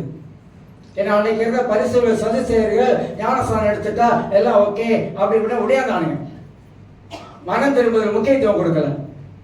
அதனால்தான் யோகாசனம் சொல்றாரு, மனம் திரும்பாதவர்களை கோடரியானது வேற அருகே இருக்கு, வேற வெட்டினாதான் மறைஞ்சாகும். ஏன் மேல வச்சு வெட்டிடுறது, ஏன்னா மேல வச்சு வெட்டினா மரம் தொழுத்துக்கும் திருப்பியும். இந்த வார்த்தை பாயிண்ட் பண்றாரு பாருங்க, வேறு அருகே. அப்ப மனம் திரும்புவது அவசியம். அதுல கிரேக்க வார்த்தை மெட்டனோமை என்ற ஒரு வார்த்தை பயன்படுத்தப்படுகிறது. மனது சரியான ஒரு மனம் திரும்புதல் நமக்கு வேண்டும். இரண்டாவது ஒரு வார்த்தை அதில் சொல்லப்படுது, நம்ம இருதயத்தில் சரியான ஒரு மனம் திரும்புதல் வேண்டும். உலகத்துல பூமியிலே மனிதன் எப்படி வேணாலும் சொல்லிடலாம், பேசிடலாம். ஆனா நம்ம இதயத்தை பார்க்கிற ஒருத்தர் இருந்துகிட்டே இருக்கிறார். சினிமா துறையில கூட இந்த வசனத்தை அப்படியே படிக்கலாம். மனிதன் முகத்தை பார்க்கிறான், தேவன் இதயத்தை பார்க்கிறான். இந்த வசனத்தை பைபிள் வசனத்தை எடுத்து அப்படியே படிக்கிறான். ஏன்னா மனிதன் உள் தோட்டத்தை பார்க்க முடியாது. ஆனா தேவன் ஒருத்தர் தான் ஒரு மனிதனுடைய இதயத்துக்குள்ள இருப்பதை அவர் கண்ணாடி போல பார்க்கிறார். நம்ம இதயத்துல என்ன மறைஞ்சு இருக்குது, நம்ம இதயத்துக்குள்ள என்ன வைத்து இருக்கிறோம், நம்ம இதயத்துக்குள்ள உன்னை வைத்து என்ன உணவி கொண்டு இருக்க, எல்லாமே தேவன் அறிந்தவராய் இருக்கிறார். இல்லைன்னா மோசே, ஆரோன், மிரியாம், ஆரோனும் மிரியாமும் மோசேக்கு விரோதமாக பேசுறாங்க.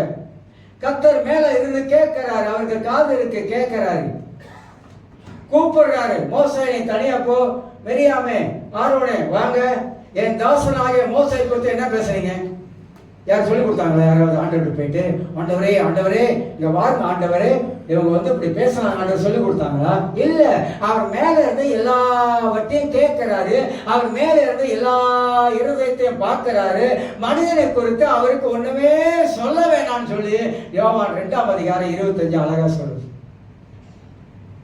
இந்த வார்த்தையெல்லாம் படிக்கும் போது நம் மனசுக்கு என்ன தோணும்? ஆண்டவரே மனிதனை குறித்து எல்லாத்தையும் நீங்க அறிஞ்சிருக்கீங்க, என்னை பத்தி உங்களுக்கு தெரியும். என் மனசாட்சியை நான் ஏமாற்றவே முடியாது. என் மனசாட்சி என்னை குற்றவாளி என்று தீர்க்கும். அப்ப அந்த மனசாட்சியிலும் பெரிய ஆண்டவர் நீ. எனக்குள்ள இருக்கிற மனசாட்சியை காட்டிலும் நீங்க பெரியவர் ஆண்டவர்.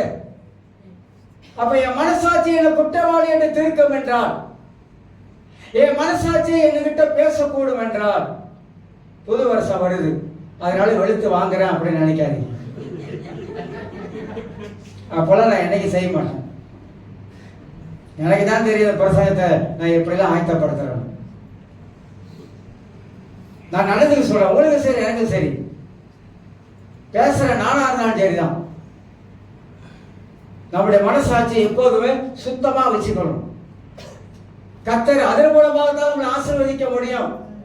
தேவன் நம்மளை எப்படி நடத்துவார், எப்படி ஆசீர்வதிப்பார்னா, ஆண்டவருக்கு முன்பதாக நம்முடைய மனசாட்சி எப்போதுமே சுத்தமா இருக்கணும்.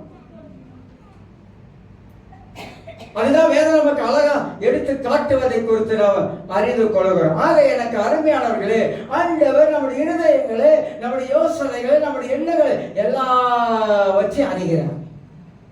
பைபிளை படிக்க படிக்க படிக்க நாம நல்ல ஒரு கனி கொடுக்கிற ஒரு மரமாக நம்ம காணப்படணும். ஆகையினால்தான் மனம் திரும்பாதவர்கள் கனி கொடுக்கவே முடியாது. சாகர வரைக்கும் மனம் திரும்பினா நல்ல கனியை பார்க்கவே முடியாது. ஒண்ணு. ரெண்டாவது, ஒரு 10 நிமிஷம் இருக்கு, எல்லாம் சாப்பிட்டீங்களா? அது கோழி கேடி வேற.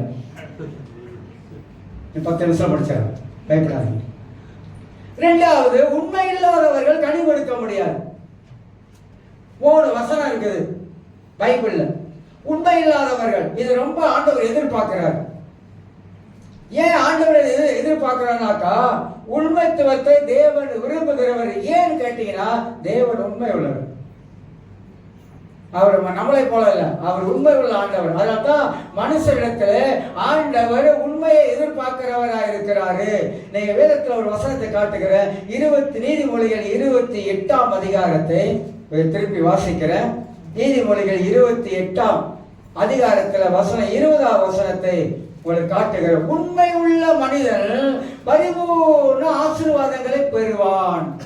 யாரு பரிபூர்ண ஆசீர்வாதம்? உண்மை உள்ள மனிதன், தேவனுக்கு உண்மையாய் வாழுகிற மனிதன், தேவனுக்கு உண்மையாய் நடக்கிற மனிதன், மனிதன் உண்மை உள்ளையாக இருக்கிற மனிதன் பரிபூர்ண ஆசீர்வாதம் பெறுவான். இப்ப எல்லாம் நினைக்கிறீங்க, யாரு பாஸ்டர் இந்த காலத்துல எல்லாம் உண்மையா வாழ்றாங்க, அவங்க வாழ்றாங்களோ இவங்க வாழ்றாங்களோ யாரு வாழ்றாங்களோ, நம்ம உண்மையா இருப்போம். நம்ம எல்லா விஷயத்திலும் நம்ம பைபிள் அதான் சொல்லிக் கொடுக்குது. உண்மை உள்ள மனிதர் பரிபூர்ண ஆசீர்வாதங்களை பெறுவான். அதே நீதிமொழிகள் 12ஆம் அதிகாரத்துல இன்னொரு உண்மை உள்ள ஒரு மனிதனை பத்தி அங்க பேசுவது குறித்து நான் பார்க்கலாம். 22ஆம் வசனத்தை உங்களுக்கு வாசித்து காட்டுகிறேன். பொய் உதடுகள் கர்த்தருக்கு அருவருப்பானவைகள், உண்மையா நடக்கிறவர்களோ அவருக்கு பிரியம்.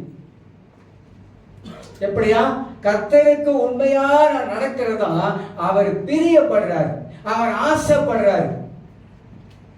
இன்னொரு வசனம் சொல்லி பாட்டுகிறார். 20ஆம் அதிகாரத்துல, நீதிமொழிகள் 20ஆம் அதிகாரத்துல இதே உண்மைத்துவத்தை பத்தி இன்னொரு விளக்கத்தை குறித்து நாம இதில் வாசிக்கிறோம். 6ஆம் வசனம் வாசிக்கிறோம். மனுஷர் பெரும்பாலும் தங்கள் தயாளத்தை பிரசித்தப்படுத்துவார்கள். அப்படின்னா என்ன அர்த்தம் தெரியுமா? மனிதர் பெரும்பாலும் தங்களையே பீத்திக்குவாங்க. நான் அப்படியாக்கும், நான் இப்படியாக்கும், எல்லா போல யாரும் முடியாது அப்படின்னு தங்களையே பீத்திக்குவாங்க. அதுதான் பிரசித்தப்படுத்துவான்னு சொல்லுது. ஆனா அடுத்த பகுதியில வாசிக்கிற, உண்மையான மனிதனை கண்டுபிடிப்பவன் யார்? இதுதான் கஷ்டம். உண்மையான மனுஷனை கண்டுபிடிக்கிறது எவ்வளவு கஷ்டம் தெரியுமா? ரொம்ப கஷ்டம். உண்மையா இருப்பது போல இருக்கும், ஆனா அவ்வளவு அங்க உண்மை இருக்காது. அதோட நிப்பாட்டிக்கிறேன், அதுக்கு மேல பேசக்கூடாதுன்னு நினைக்கிறேன். வேண்டாம், புது வருஷத்துல எல்லாம் சந்தோஷமா போங்க. ஆனா கனி கொடுக்கறத பத்தி தான் பேசுறேன். கனி அதுதான் நம்ம வாழ்க்கை அவசியம். அப்ப உண்மை இல்லாதவர்கள் ஆண்டவருக்காக ஒரு நாள் கனி கொடுக்க முடியவே முடியாதுங்க. நல்ல வீட்டுல போய் படுத்து யோசித்து பாருங்க, தூங்காமலே யோசித்து பாருங்க, கனி கொடுக்க முடியுமா முடியாதான்னு சொல்லி. மூன்றாவதாக, மனித வாழ்க்கையிலே நம்ம என்ன சொல்லலாம், மேலெல்லாம் விட்டுட்டு பேச வேண்டியதா இருக்குது. அதான் பிரசனம் என்பது சாதாரண அல்ல, அதை அவ்வளவு யோசித்து சிந்தித்து நம்ம செய்ய வேண்டியதா இருக்குது. கடவுளே கொடுத்து பேசினா கூட பேச முடியாதுங்க, பேசவே முடியாது சில வேலைகள்ல. ஆனா 4வது காரியத்துல 3வது காரியத்துல பழைய மனிதனை நாம கலைஞ்சாதான் கனி கொடுக்க முடியும். எபேசியர் 4ஆம் அதிகாரத்தை நீங்க திருப்பி பார்த்தீங்கன்னா, எபேசியர் 4ஆம் அதிகாரத்துல பழைய மனிதனை கலைந்து போட்டிருக்கு. அப்ப ஏன் பவுல் வந்து அங்க சொல்றாருனாக்கா, நீ பழைய மனிதனை கலையாத வரைக்கும் என்ன செய்ய முடியாது. எபேசியர் 4:22 வாசிக்கிறார். அந்தபடி முந்தின நடக்கைக்குரிய மோசமோக்கு இச்சைகளினால் கெட்டு போகிற பழைய மனிதனை கலைந்து போட்டு. சட்டையை மாத்திரமா இல்லையா? இந்த கலைந்து போட்டு என்ற வார்த்தை பவுல் எதை வச்சு பேசுறாருன்னா, ஒரு மனிதன் இறந்த பிற்பாடு அவனுக்கு உடை மாத்திரமா இல்லையா, உடுப்பு மாத்திரம் குளிப்பாட்டி புது உடை போடுறமா இல்லையா, அதை வச்சு பேசுறாரு. இறந்து போன மனிதன் எப்படி அவனுக்கு புது உடை உடுத்துறது போல இந்த பழைய மனுஷன் செத்துட்டான். பவுல் சொல்றாரு கலாத்தியர் 2:2 அதிகாரத்துல வாசிக்கும் போது, கிறிஸ்துவோட கூட சிலுவையில் அறையப்பட்டுட்டேன், பினிஷ் எல்லாம். இனி நான் அல்ல, எனக்குள்ள வாழ்றாரு ஒருத்தர், அவர்தான் இயேசு. என் பழைய வாழ்க்கை, பழைய ஜீவியம், பழைய எண்ணம் எல்லாமே பவுல் சொல்றாரு, எல்லாத்தையும் சிலுவையில் அடிச்சு ஒண்ணுமெல்லாம் ஆக்கிட்டேன். இப்ப நான் புதிய மனுஷன், புதிய வாழ்க்கை, புதிய ஜீவியம், புதிய சிந்தை, புதிய எண்ணங்கள். அப்ப பழையதை நம்ம களைய பொழுதுதான் நம்ம நல்லா கனி கொடுக்கிற ஒரு மரமாக இருக்க முடியும். அப்ப கனி கொடுப்பது எவ்வளவு முக்கியத்துவம் இருப்பது நாம் விளங்கிக் கொள்ளுகிறோம். அடுத்தது நீங்க பார்த்தீங்கன்னாக்கா, யார் கனி கொடுக்க முடியும் கேட்டீங்கன்னாக்கா, கடவுளுடைய வார்த்தைக்கு 100% கீழ்ப்படிந்து வாழுகிறவர்கள் அற்புதமான கனிகளை கொடுக்க முடியும் என்பதை அறிந்து கொள்ள முடியும். ஆண்டவர் சொல்றாரு, லூக்கா எழுதின புஸ்தகத்துல 13ஆம் அதிகாரத்தை வீச வாசிப்பாருங்க, 6-9 வரைக்கும். தோட்டத்தை எஜமானம் வரும். எஜமானம் வந்து தோட்டக்காரத்துல கேட்கிற அந்த மரம் நட்டு 3 வருஷம் ஆச்சு. நானும் பார்க்கிறேன் 3 வருஷத்துல இந்த மரத்துல ஒரு கனி காணும். அதனால இந்த இடத்த அது கெடுக்கிறது விரும்பல. இந்த இடத்த அதை கெடுக்க வேணாம், என்ன பண்ணி வெட்டி தூக்கி போட்டுரு அப்படின்னு சொல்றாரு. அப்ப அந்த வேலைக்காரன் சொல்றான், எஜமானே இன்னும் 1 வருஷம் கொடுங்க, ஒரே ஒரு வருஷம். இது ஆழமான ஒரு ஆவிக்குரிய சத்தியத்தை வச்சு ஆண்டவர் பேசுறாரு. இன்னும் 1 வருஷம் கொடுங்க. இந்த 1 வருஷம் கொடுத்தீங்கன்னா எப்படியாவது எரு போட்டு தண்ணீர் ஊற்றி எப்படியாவது முயற்சி எடுத்து கஷ்டப்பட்டாவது இந்த மரம் கனி ஆக்கிற லெவலுக்கு கொண்டு வந்துடுறான் அப்படின்னு. யார சொல்றாரு? மரத்தை சொல்லல, நம்மள சொல்றாரு. கனியே இல்லை வாழ்க்கையில அப்படின்னா அது ஏதாவது பிரயோஜனப்படுமா? நீங்க சொல்லுங்க. கனியே ஒரு மனுஷன் ரட்சிக்கப்பட்டு அவன் வாழ்க்கையில கனியே இல்லாத இருக்கும் போது அந்த மரம் எதுக்காவது பிரயோஜனப்படுறதுக்கு உதவியா இருக்குமா? அப்ப ஆண்டவரே சொல்றாரு, இந்த கனி கொடுக்காத மரத்தை இங்க வச்சு என்ன பண்றது? ஏதாவது பிரயோஜனம் இருக்கா? பிரயோஜனம் இல்லைன்ற. அப்ப ஆண்டவருடைய நோக்கம் என்ன? ஆண்டவரை நம்முடைய வாழ்க்கையில வைத்திருக்கிற முக்கியமான நோக்கம் என்ன? அந்த நோக்கத்தை கர்த்தருக்கு என்ன வெளிப்படுத்துறாருன்னா, ரட்சிக்கப்பட்ட ஒரு தேவனுடைய பிள்ளை அவனுக்கு கனி கொடுக்கிற மரமாக இருக்க வேண்டும் என்பது தேவனுடைய நோக்கம். அதுதான் நம்ம வாக்குத்தத்தமாக எடுத்து நீங்கள் மிகுந்த கனிகளை கொடுப்பதினாலே அங்க 3 கேட்டகரி வைக்கிறார். யோவான் 15ஆம் அதிகாரத்தை கொண்டு வந்து முடிக்கிறவங்களுக்கு யோவான் 15ஆம் அதிகாரத்துல 3 கேட்டகரியா கொண்டாந்து வச்சு மனித வாழ்க்கையை வைத்து அழகான அற்புதமான காரியம் பேசுறார். 1ஆம் வசனம், நான் மெய்யான திராட்சை செடி, என் பிதா திராட்சை தோட்டக்காரர். ஏன்னா திராட்சை இதெல்லாம் செடி கிடையாது, கொடிதான். ஆனா தமிழ்ல செடி அப்படி வந்திருக்குது.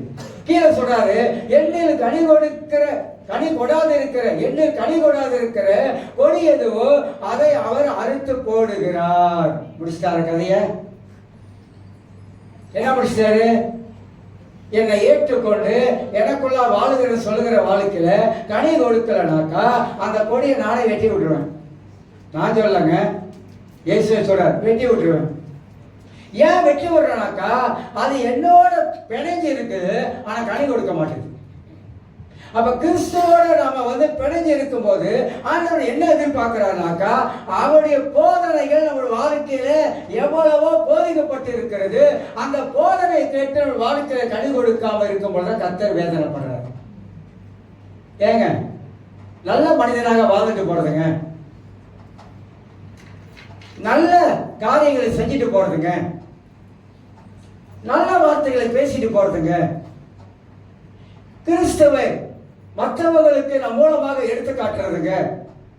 நம்மளால முடிஞ்ச வரைக்கும் உதவி செஞ்சுட்டு போனாங்க. உலகத்துல எவ்வளவு பேர் எவ்வளவு நன்மைகளை செய்யறாங்க கடவுளை அறியாதவங்க. ஆனா கடவுளை அறிந்தவங்க நம்மளால முடிந்தது நல்ல காரியங்கள் நற்கிரைகளை செய்ய வேண்டும் என்பதை வேதம் நமக்கு போதிக்குது. வாழ்றது கொஞ்ச காலம் தான். இந்த கொஞ்ச காலத்துல யாரோட சமாதானமாக இருப்போம். இந்த கொஞ்ச காலத்துல ஒருத்தருக்கு ஒருத்தர் நேசிக்க ஆரம்பிப்போம். இந்த கொஞ்ச காலத்துல ஒருத்தருக்கு ஒரு உதவியாக இருப்போம். ஏன் இப்படி நம்ம நினைக்க மாட்டோம்? ஒரு நல்ல ஒரு கனி கொடுக்கிற ஒரு வாழ்க்கையாக நாம் ஏன் வாழக்கூடாது? ஏன் நம்ம வாழ்க்கையில பொறுமையா இருக்கக்கூடாது? ஏன் நம்ம வாழ்க்கையில அமைதியா இருக்கக்கூடாது? நல்லா யோசித்து பாருங்க. ஏன் ஒருவரை ஒருவர் பலப்படுத்த கூடாது? ஏன் ஒரு பாரத்தை ஒருவர் சுமக்க கூடாது? நல்ல எண்ணங்கள் எப்போதுமே நம்மளை வாழ வைக்கும். நல்ல எண்ணங்கள், நல்ல சிந்தனைகள். தாவி சொல்லுகிறார், சிறுமைப்பட்டவன் மேல் சிந்தை உள்ளவன் பாக்கியவான். சிறுமைப்பட்டவன் மேல், கஷ்டப்படுகிற மேல நம்முடைய எண்ணங்கள் எப்போதும் இருக்க வேண்டும். அதுதான் கனி. அது ஆண்டவருக்காக கொடுக்கிற ஒரு கனி. ஆகையினால்தான் ஆண்டவர் இந்த வருஷத்தை ஜெபிக்கும் பொழுது அற்புதமான ஒரு வாக்குத்தத்தத்தை கொடுத்தார். அந்த வாக்குத்தத்தை தான் இப்ப உங்க மத்தியிலே நான் சொல்ல போற எல்லாரும் எழுந்திருப்போமாக. அந்த வாக்குத்தத்தத்தின் மூலமாக தேவன் வருகிற இந்த 2025 ஆண்டு முழுவதுமாக கர்த்தர் நிச்சயமாகவே நம்மை ஆசீர்வதிப்பார். ஆண்டவர் வசனம் சொல்லுகிறது, நிச்சயமாகவே முடிவு உண்டு. உன்னுடைய நம்பிக்கை ஒரு நாள்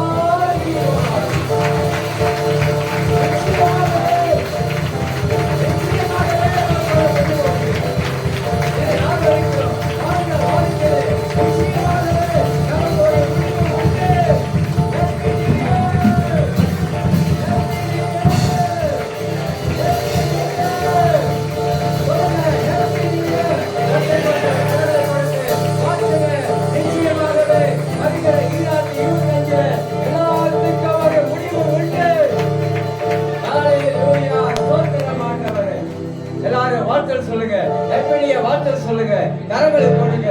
கர்த்தர் உங்களை ஆசீர்வதிப்பார்.